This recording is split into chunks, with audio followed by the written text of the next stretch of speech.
రగిలే రాళ్ళని పునాది చేసి ఎదగాలని, తరిమే వాళ్ళని హితులుగా తలచి ముందుకెళ్ళాలని,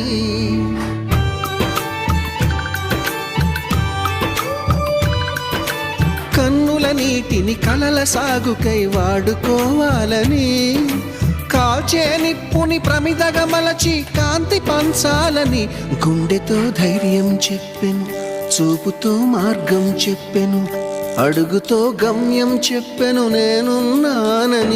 నేనున్నానని నీకేం కాదని, నిన్నటి రాతని మార్చేస్తానని.